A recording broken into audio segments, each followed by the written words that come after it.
I'm going to introduce our next presenter and speaker, Lindsay Reed, the Managing Director of Minbos Resources.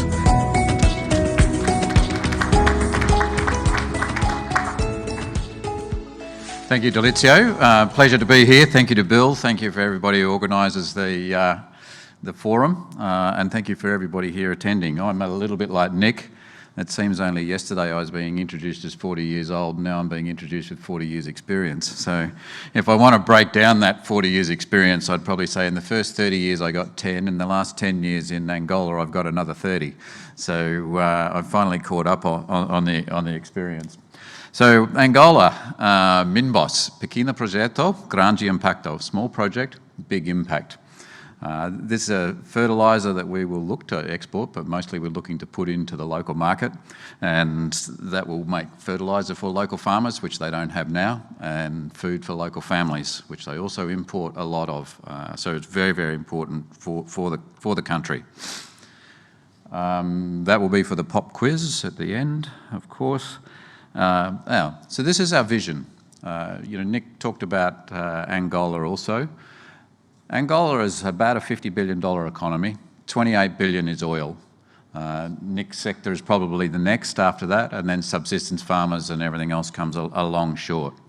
The interesting thing is, if we just do one or two little things, it would be great if I could have my slides up on my screen here. I've got somebody else's email. Would help me to read them. Thank you. Thank you. So there's three sectors over there. There's a grow to eat sector, which people are just growing to eat. If we can add our fertiliser to that, we can triple their yields, which means they can grow to eat, they can grow something to pay for their fertiliser, and they can grow something to sell and make a surplus. And they go from becoming a subsistence farmer into a local businessman. And that adds dollars to the economy. And that could add $4 billion to an economy that's only 50 billion, just by adding our fertiliser and tripling the yield. In the sector that already grows and sells to the supermarkets, the same thing. It doesn't take very much there to add $3 billion, and that's on existing land that's already being developed. And if they were able to develop 3 million hectares, bearing in mind that they have almost 60 million hectares available and they only farm just under 6, if you were able to develop that 3 million hectares and get it to the productivity levels of Brazil, that'll add another 19 billion. And that's on just today's commodity prices, recent commodity prices with an economic multiplier of only 1.5, which comes from the FAO. This could then make agriculture, within 10 years, exactly the same size as oil in Angola, alleviate poverty, give them food security, and add a hell of a lot of economic diversity to the country. So where are we at in achieving that? So anybody who's a shareholder in Minbos, and I can see a few here, will be interested in this one. We are almost finalised our financing. We have a $10 million investment from the Sovereign Wealth Fund that's committed, and we'll work out where that goes. Some will probably go into Minbos, some will probably go into our Mauritian subsidiary, which will save us a lot on 1, dilution in Minbos, and 2, dilution of the green ammonia project going forward. We have a project facility from IDC from South Africa for 14 million, which has been credit committee approved already. And as of Tuesday, we had a credit committee meeting with Banco Buy for another 15 million, and subject to a site visit by their CEO to site tomorrow, we hope to finalise that very, very shortly as well. On the sales point of view, we're expanding our options there. We have a large group who want a lot of product, and we have an MOU with them. We're in the process of trying to convert that into a contract, but we're also having some very interesting discussions on a sales guarantee for the first year. Once we get past first year, we're into the opportunity to use the new port that's being built in Cabinda, and we'll be able to export some of our rock, which gives us a lot of Forex security and alternate sales. So if we can get a sales guarantee for the first year, that would be a great outcome for us. And we talk about the project. The project's been de-risked, and as the patient shareholders know, it's really been de-risked for about 18 months, waiting for us to push the button and get going. And I hope very much that we're not very, very far away from that. So Angola, why Angola? As I said, almost 60 million hectares of soil. of which they're only using about 6, and they don't live on the rest. It's empty. Unlike the wheat belt of Western Australia, which almost everything's taken up, you can drive around there and not see anybody, not see anything happening, and at the same time there's heaps of water. And, most of it gets 800 millimetres a year of rain. My chairman, who's here today, he has a farm. As he said, the next farm is in Queensland, so you have to go. He's next door to Ayers Rock up in east of Geraldton. He's really happy if he gets 200 millimetres. This year he's getting 300 millimetres, and he thinks he's won lotto. So, water in Angola is just not a problem. They've got heaps of water, and they obviously have great temperatures, a great range of temperatures, because there's a lot of elevation in Angola. So you can get chill hours for your fruit and your berries, but you can also have low, for pineapples and tropical things like oil palm. They can grow almost anything that they want to there. So the opportunity is great for Angola to really diversify their economy, become not just self-sufficient in food, but an exporter in food and a big player in the world. The project, all the preparation work's been done. We've got the access in there, we've got all the equipment already into Cabinda. The government's already redeveloped the local port, and they're building another deep water port, which we'll also be able to utilise. And we've done 5 years of trials in Angola, field trials in Angola, and it's about to start another year very shortly. We've relocated everybody off the mine path already. The approvals are in place, and we've got contracts ready to sign for the start of construction. Is it a complicated project? No, it's not a complicated project. It's a very, very simple project. There's a photo of some of our other shareholders standing on the bottom of a bulk sample pit. It's probably 32% phosphate, right where they're standing. Many mines are probably less than 20 and struggle to make a 30% concentrate. So this is better, as it comes out of the ground, is better than most people's concentrates as they sell it onto the boat. In addition to that, it has high reactivity. So we're talking 8.5 to 9.5 P2O5. So a third of that phosphate rock acts like a fertiliser. As soon as you put it on the soil, it acts like a fertiliser. Most phosphate rocks act like concrete. You put it on the soil, the plant can't eat it, but the plant can get a really good crack at this. And as the years go on, I'll show you in a photo, as the years go on, the balance of the phosphate actually also starts to become available for the plant. So you get multi-year availability from this. Project life's at least 20 years, it could be longer, and we're getting some more licences which will enable us to add to that. Easy mining, as you can see, you can pick it up in your hand, and if you come around to our booth later on, I'll show you pretty much how it comes out of the ground. At about 1 to 2 millimetres, we crush it down a little bit to make it easier for the plants to eat. So it's a very, very easy beneficiation process. This is a simulation of what our factory will look like. Also very simple. We size it, we dry it, and we put it in a bag or a truck or a container and get it out to the farmer. Pretty sure we'll be able to do local production next year, and there's a port being built which will commission in December next year, so we should be able to do export production in 2026. All of our financiers have said, go straight to stage 2. We were looking at only a stage 1, but it's only cost $4 million to go to stage 2. They all want us to go to stage 2 so we can start the export as soon as possible.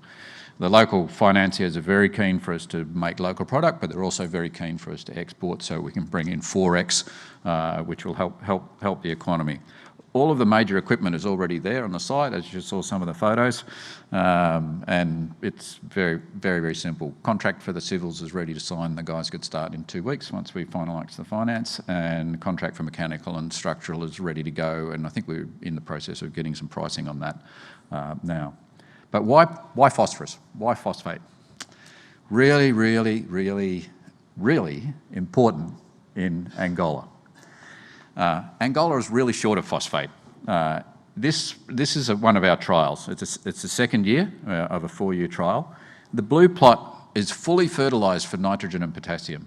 So if you don't know anything about fertiliser, you need NPK, nitrogen, potassium and phosphorus, or nitrogen, phosphorus and potassium. That's fully fertilised for nitrogen and potassium. The one next door got some of our Cabinda phosphate the year before. We didn't actually put any more on this year. So if you don't solve the phosphate problem for the vast majority of Angolan soils, there's no point putting anything else on, because the plant, and I use the analogy of a baby. If a baby doesn't breathe, it isn't going to drink. If it doesn't drink, it isn't going to eat. Phosphate's like the breathing. If the plant doesn't get the phosphate, none of the next things are going to happen. It's just not going to get started, and this photo illustrates that, and a large proportion of the soils in Angola are like that. And we've demonstrated that. These are the locations up until last year. We've got more locations now. And we can show that just by adding these fertilisers, we can triple the yield of the typical smallholder farmer and double the yield. So we're being quite conservative here, and we're getting yields that are very comparable to the imported fertilisers, which is fantastic for Angola. Why do they need it? Well, they already import food, but two, they're a part of that orange area, which many of us are here today, which is the fastest growing population in the world. And between now and 2050, most of those countries are going to double their population. So in the next generation, the population of Angola will double. So whatever fertiliser numbers we think we need today, they will need twice as much of that within the next generation. From the export point of view, this is the port that was planned. I've shown photos of that before in the top photo, and that's where it's at today. So one of our shareholders, Richard, he came and visited that port only a month or so ago, and they're planning to have the first berth operational in December 25. We already have an MOU with a large fertiliser group down in South Africa for a potential 200,000 tonne a year offtake, and we're talking to other customers in the Atlantic region for offtake. So we think we'll probably be able to balance our production 50-50 local and 50-50 for the export market. Once we finish the phosphorus, the next limiting nutrient, once the baby's finished breathing, wants something to drink. Once the plant's got its phosphorus, the most likely nutrient it's going to need in Angola is nitrogen. We've got access to a very, very cheap hydropower scheme for 25 years, 200 megawatts at 1 cent a kilowatt hour, and we can make nitrogen using the electrolysis process, and green ammonia. Very similar project was in Zimbabwe many, many years ago, based on Cahora Bassa, opened in 1972, started the green revolution and the breadbasket of Africa theory, all built on the back of that nitrogen plant. We're ready to go, but we'll build a different one. We've entered into a collaboration agreement with Talus, and Talus make modular units, so we can bring them in, drop them down. So instead of building one big plant, we can roll out 15 or 16 over several years to meet different styles of product for the market at different locations at different times to suit the growth of the market rather than having to make a massive big investment. How does this project work? It's modular, which is great. It's scalable, which is also great. But more importantly for us, it's build, own, operate. They will build it, they'll own it, they'll operate it, and they'll sell us the ammonia at the same price that would cost us to produce the ammonia if we made a $500 million investment. So saves us $500 million and enables us to bring it out over time to match the market, which means we can sell more to Angola and have to rely less on cross-border markets. I've obviously got enthusiastic because I'm about 3 pages behind on my notes, so you're obviously an engaging audience, and I'm very happy about that. Now, 1 cent power, what does that mean? Tell us, we can get 1 cent power from a hydro dam. So for that installation, we don't need to use the solar panels. If you use the solar panels, you'll have 5 cent power. Every 1 cent for your power price adds $120 a tonne to your ammonia price. So going from 1 cent to 5 cents will add almost $500 a tonne to the cost of producing your ammonia for a product that currently is for sale for $400 a tonne. So if you go to your grid, and many grids in the world are 10 cents, then you're adding $1,000 to your green ammonia. So it's absolutely essential that you have access to power at 1 cent a kilowatt hour to be competitive in the existing ammonia space.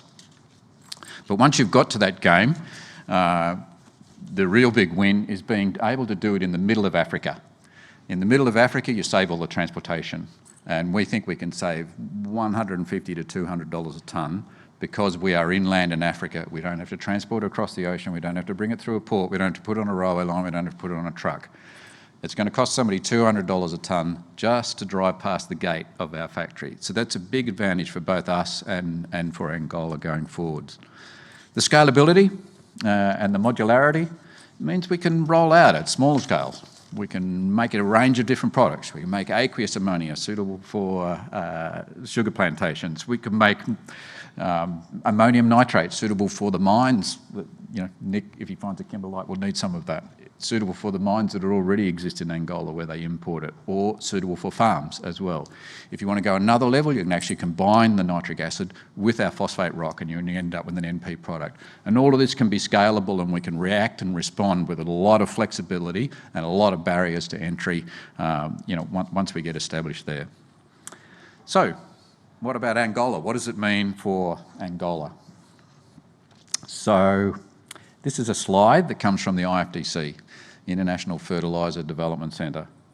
It talks about how much fertiliser is being used per capita.